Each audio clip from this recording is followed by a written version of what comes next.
Hi, I'm Mara Webster with In Creative Company, and thank you so much to all of you for joining us for this evening's live Q&A for IFC Films, the beta test.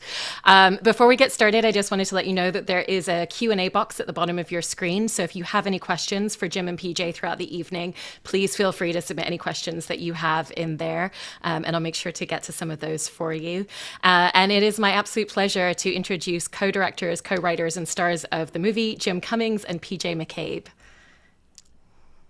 Hey, everybody. Hello. Hey. How's it I know. going? It's always funny waving to people, even though we can't see you all. Yeah. Haha. Well, first and foremost, thank you so much for joining. And usually I begin with the making of the film, but I actually wanted to start with a question about the distribution of the film, because I love the fact that you actually built a home cinema outdoors in a garden, given that we were in the middle of a pandemic, to create safe screenings for distributors and potential partners of the film to come and view it in that sort of setting. And it sounds like you kind of used return policies at stores very, very cleverly in grabbing a bunch of equipment and then bringing it back. And so I actually wanted to ask you about that journey and that moment where you'd been considering self-distributing the film, and that was your plan, having experience in that realm already, and then what the tipping point was to want to host those screenings, and also what the most important pieces of equipment and details were in really building out that cinema for those screenings. Yeah, thank you. And thank you for having us. It's our pleasure to be here.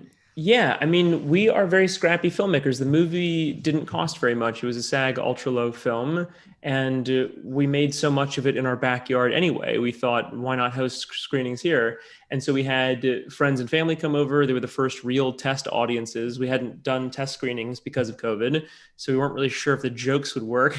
And then people started showing up, and it was really amazing. It was nice to kind of sit through glass panel and enjoy people watching the movie and laughing, and that was really our first like cinematic experience of the film. And then technically, yeah, in order to finish the film, we had to build out this 5.1 surround sound space that is the garage I'm talking to you in. But again, we had edited the film here, and it only felt right to just finish the movie here. So we did go to a certain speaker store, and big chain one, and then buy the speakers and then return them after 45 days because they have a no questions asked return policy, which is very amazing, and saved our investors some money. But yeah, I mean, we kind of did everything on our own, and we like it that way. It meant that we were able to make sure that the movie was perfect before it went out the door. Yeah, good. I'm glad. I keep reminding him maybe we shouldn't bring up the speaker thing in interviews as much to make sure we can do it again next time. Honestly, But, I was nervous that Mara was going to say, I'm actually a representative of Guitar Center, and I'm wondering. They've got your posters up in the break room now, wanted. Yeah. Exactly. And you were bringing up, when you were doing those initial test screenings, that part of that was also seeing if the comedy landed. And there is a really specific tonality to this film, and also the comedy within it is so specific as well in the way that you're approaching it. And there's kind of a real dryness to it. And even when you were writing the script, how were you thinking about the comedic voice and the tone that you wanted to have for the film? Yeah, PJ and I write all of our scripts out loud. It's never in screenplay format with us hearing the characters speak in our mind's eye and then writing down what they say. We always do it out loud. So we'll do a big outline of what we want to do with the film and then organize it into like a pseudo 3-act structure. And all of those scenes are based off of long form conversations that PJ and I would have, or like funny ideas that we write in the notes or the voice memo apps on our phones, and then compile them into this big Google Doc. And then when we sit down to write it, we'll open up Writer Duet, this writing software where you can like see in real time someone else writing, and he'll have a laptop and I'll have a laptop. And so really like when we act out the scenes that then becomes the screenplay, that's the direction of the film. So like, not only will we make the screenplay of it, we'll also record it as a podcast, and I'll edit it and put in some music and sound design. So the movie's kind of already done tonally by the time we show up on set. And I had never heard of people making movies that way. It was the only way that we know how because of the budget and the schedule that we have for our films. But then as soon as you say that out loud, you hear Bong Joon-ho does the same thing. And then it's like, oh, of course Hitchcock was doing this. Of course, all of the people that were making very forensically meticulous films have to make them before they show up on set. Yeah, I think it definitely helps coming from kind of an acting background to be able to kind of perform it out loud and, help make the jokes land better and the dialogue feel more natural. And recording it as a podcast is amazing. You can feel when the movie isn't working. You can feel when it's slow or something, or something needs to be cut, or there's a period that just isn't helping to just really get down to what you really need to get across where you want to go. It is super helpful, and also makes the jokes not feel so flat. But it was helpful. It was helpful too with the screen. He says, yeah, for the longest time, we were basically just making each other laugh, but you start to worry, are we actually funny? Or is it just the two of us making each other laugh? So it's good to get other people to come in and watch it to make sure we're not crazy. And with the dialogue in the film as well, particularly when we look at the central character of Jordan, that's a very dialogue-driven character. And it's really something where he comes across as someone who's incredibly used to being able to talk himself into or out of situations, depending on where he's trying to navigate himself. And, there's a real kind of pacing to that dialogue delivery as well from the performance.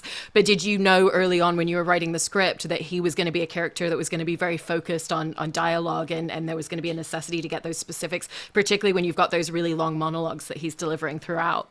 Yeah, I mean, I talk a lot in general, and so because of that, we knew that was one of my strengths and weaknesses. But it was just funny to us. Like we wanted to have this guy fail a whole lot from how he was talking, and that is a really funny thing where the guy is supposed to represent people, and he does a bad job of representing himself, and that was very funny to me and poignant.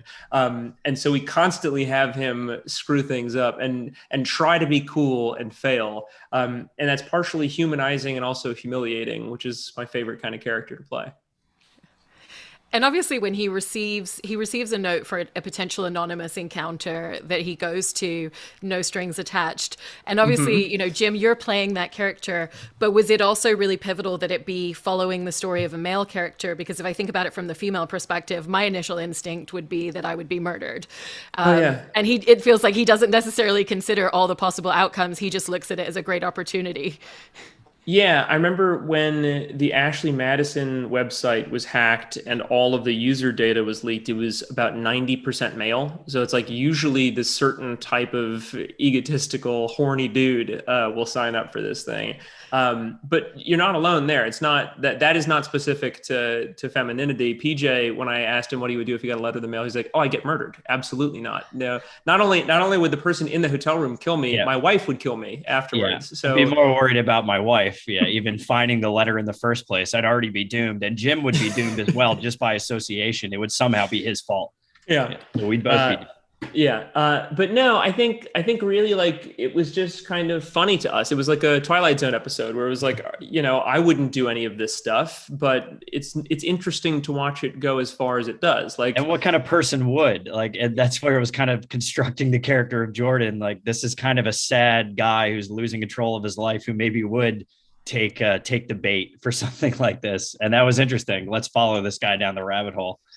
Oh yeah, I 100% believe that he as a character would show up. And when he receives the note, he also gets that checklist of his interest and proclivities. And based on what he selects, that also tells us early on certain details about him as a character. And so what did that conversation look like when the two of you were coming up with what that card was going to have and what he was going to select? So it was something that I ripped almost verbatim from Pornhub, which has this kind of categorical search engine attached to the site. And so I just went down that list of kind of what everybody's eccentricities are, and I combined a few, and then for his own one, we had to add it in. So the one that he like double checks and then circles, it was like, okay, it's got to be funny. And so I was like, all right, let's do this ridiculous one. And so I think I gave it to PJ as an RSVP card, as the like final design. And he was like, oh my God, like it's so graphic to look at. Like when you just see it, it's like, oh my God, like you don't associate those words being written on paper ever. Especially in like ornate wedding invitation style on this like lovely, expensive paper. Yeah. And then you like you look at closer, you're like, Oh my God. And that's why we did it in such like a quick, the shot is so small, but it's like a second or so that it's in focus, but everybody remembers it iconically. And so it was funny that like in the writing process, the letters were so important to us. It was like, oh, this envelope, but you only see them in frame for a couple of seconds, but it's what people remember most from the movies because everybody's a pervert. I was going to say 100%, and then you said everybody's a pervert. And I was like, maybe not. He's also a character who I think it's fair to say is an incredible narcissist. And there's an interesting facet in watching the film and seeing how far you can push that narcissism, because when he's having interactions with people and he's essentially trying to find out what's happened and who the woman was, and he's making it everybody else's problem. And so you have to kind of be able to push that narcissism to a certain degree, but also have a line to it so that people would continue to have some sort of conversation with him without just immediately discounting him and walking away. So how did you find what that line of narcissism and how far you could take him as a character was while still making him feel very real in these situations? Yeah, so there's a good quote from the creator of The Sopranos. He's talking about Tony Soprano, and he says, it doesn't matter if a character's likable. It only matters if they're good at their job and they're interesting to watch.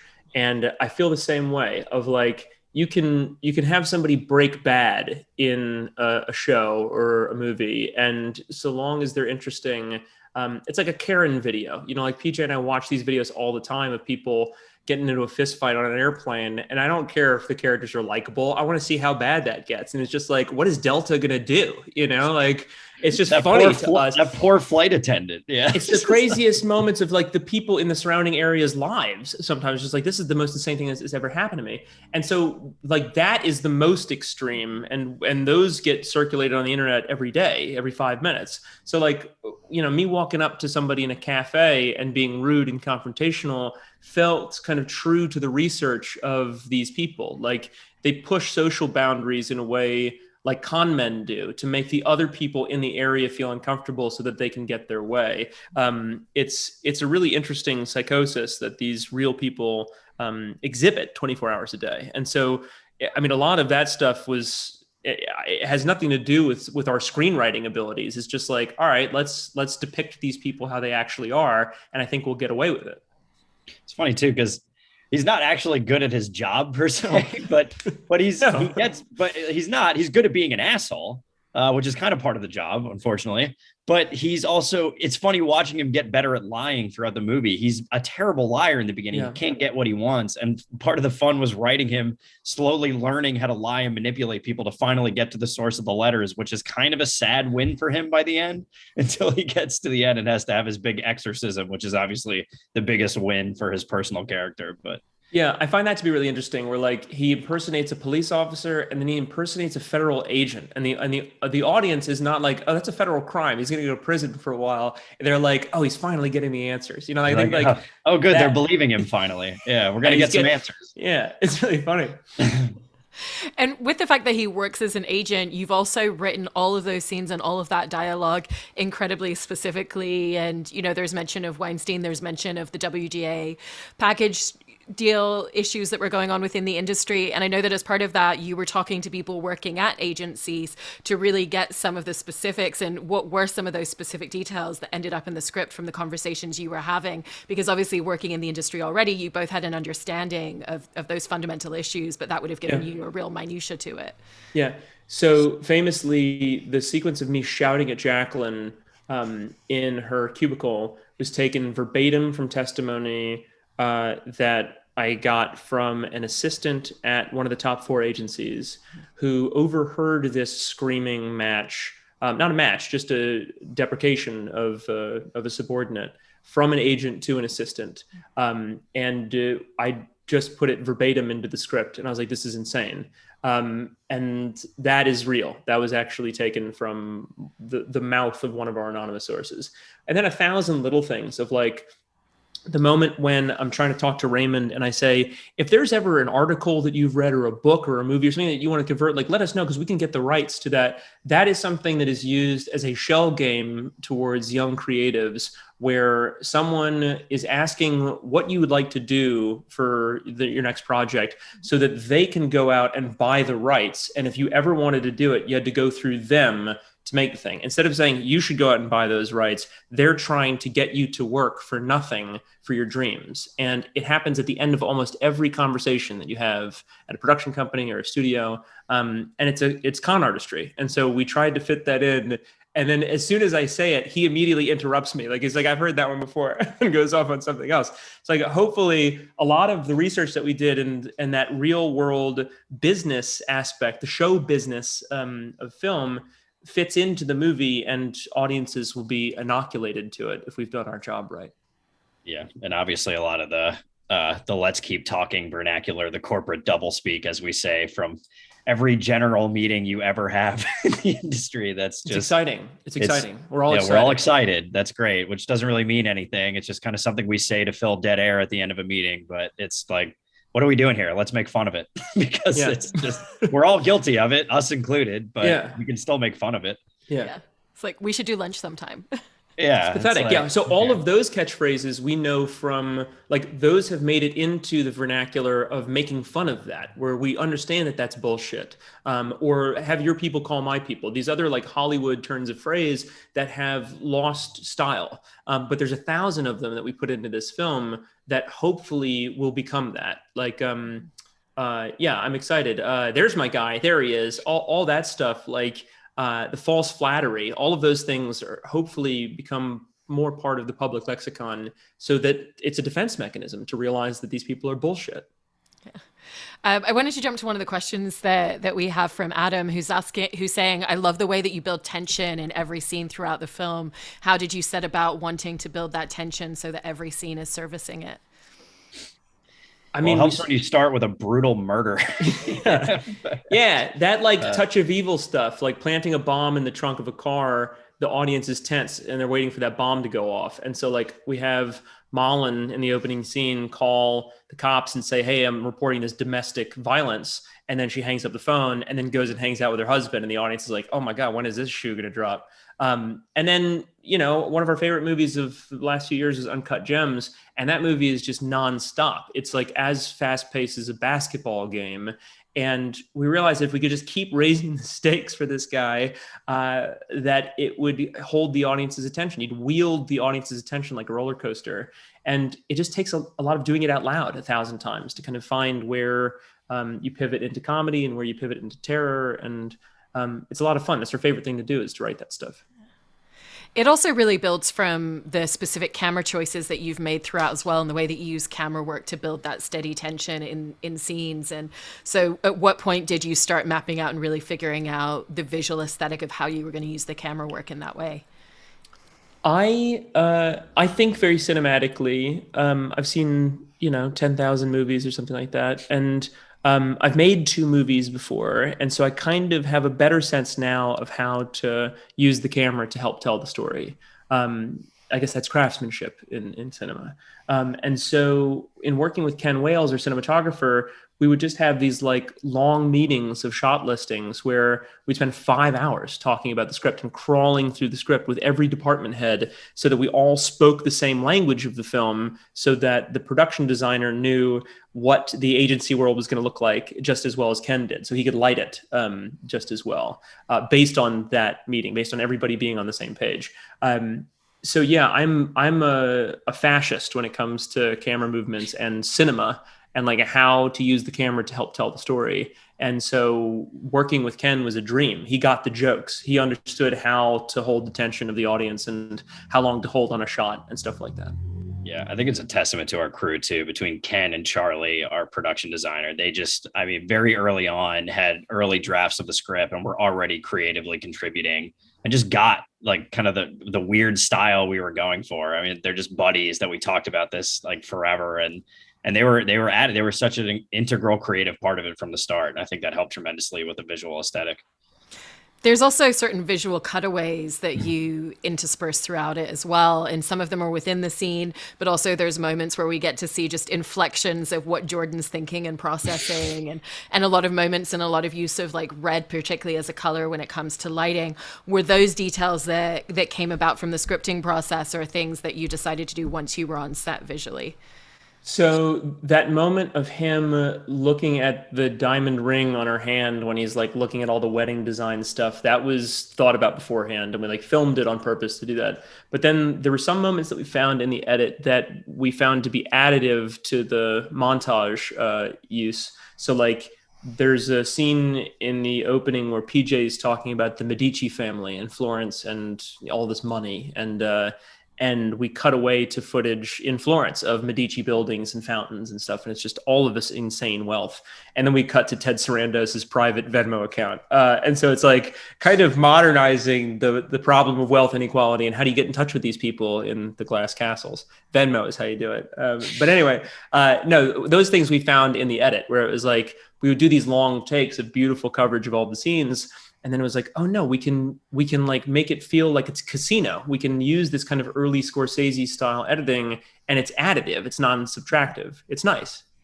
Yeah. I think a lot of the red was, I mean, initially kind of the bones of the idea was more giallo, like Italian slasher with a lot of like red, crazy backlighting and stuff. I think we wanted to go even harder than what the final product was, but another testament to our DP and that crew, because they were always wanted to push us hard and go weirder, go crazier with the red backlighting and everything. And so that was kind of an idea we had beforehand about kind of the giallo aspect of lighting it. Yeah, we were always talking about like early Dario Argento and like, you know, Bruno Nicolai scores. And there's times in the movie where we actually use a Bruno Nicolai song, but it's like harpsichord that like, blung, it kind of creates this like spooky, scary tension, but it's also ridiculous. Like it's such a weird instrument to use in the middle of a modern movie. And so, yeah, we were always listening to those scores while we were writing the thing to be like, this is the feeling of it. It's like ridiculous horror and it's amazing, you know? Well, you were bringing up the editing, and we have a question from Laura about what were the scenes and moments in the film that you found yourself working on the most in the edit room? So it's difficult. So when you're making a movie, a feature film particularly, I've done shorts a lot before, and you can watch the shorts 20 times a day when you're editing it. But with a feature, it's 90 minutes. And so if you make a decision 80 minutes into the film, you kind of have to watch it all the way through in order to see if that edit of that scene works. So the last scene in the movie for us at the diner was incredibly hard to edit because we wanted it to be subtle and we wanted it to be this kind of deep breath, exhale for the audience. And at that point, you kind of need it. You've been watching this guy spin his wheels for 85 minutes straight. And so like having it be slow and drawn out was very important. I would say that was probably the hardest scene to edit. And then montage, I'm really bad at it. Like I've just done long takes my entire career, but then I'm excited. It's exciting. All of that montage, the sex montage basically was just, it had to be perfect. It had to be like big splash and craziness. And that took a couple of weeks to do just because it had to be amazing. Yeah, we had, going back to the ending, I mean, we had a few versions of it, just like narratively trying to make sure, I mean, speaking of test audiences, because we were trying to find the best way to do the reveals of all the final turns and things, the letter reveal and everything. So that took some finessing for a while, trying to find the right edit of flashbacks and stuff. Yeah, we shoot, spoiler alert, we shoot, so Caroline gets a letter. My fiance also gets a letter and goes through with the affair on her own with someone else.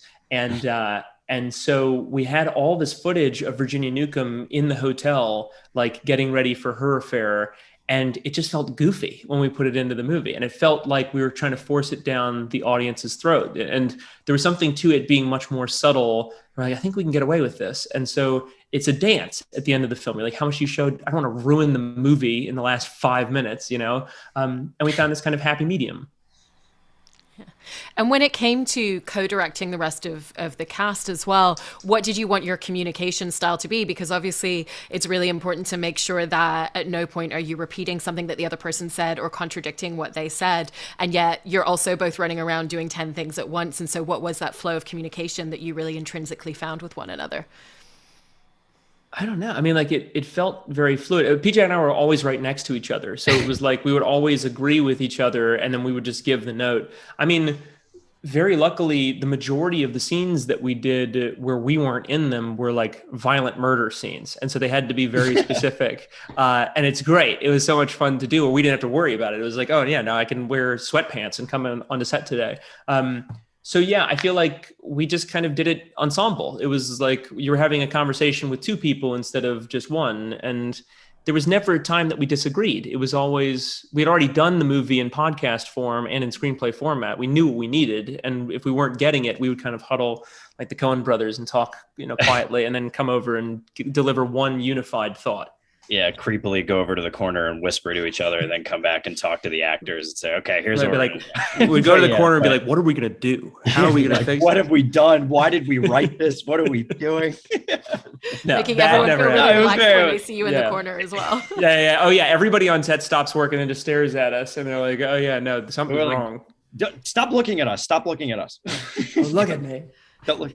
No, it was easy. It was very, very fluid. I mean, there was never like delegating who was going to do what every day. I mean, yeah, Jim and I didn't have time. We shot the movie in 18 days. So like we're sprinting through this thing. There was no time to debate. Yeah. We just, I don't know. We're lucky we had a good rapport with each other and know what we want. And yeah, went out and did it. And throughout the process of writing, directing, and acting in the film alongside one and each other, what would you each say that you learned from the other person throughout the process from getting to work so closely? Man, I learned everything about directing. I mean, I always say, like, it's nice for your first feature to work with Steven Soderbergh, who knows how to edit and shoot and knows cameras and everything. So I can't even tell you.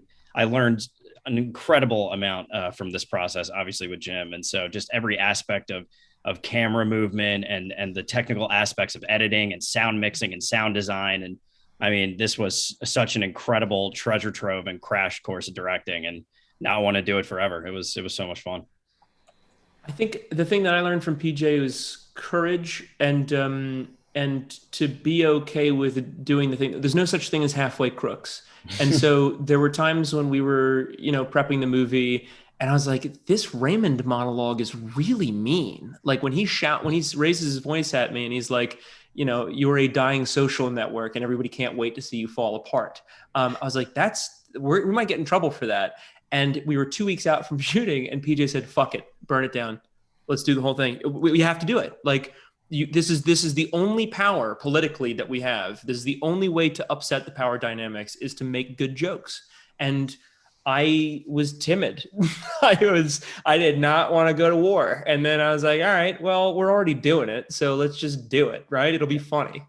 I mean, I wasn't not timid, but I was like, it's not going to be as good of a movie. I mean, the movie's going to suffer if we don't go all out. If we half-ass it, it's not going to be as impactful for the character. It's not going to be as interesting.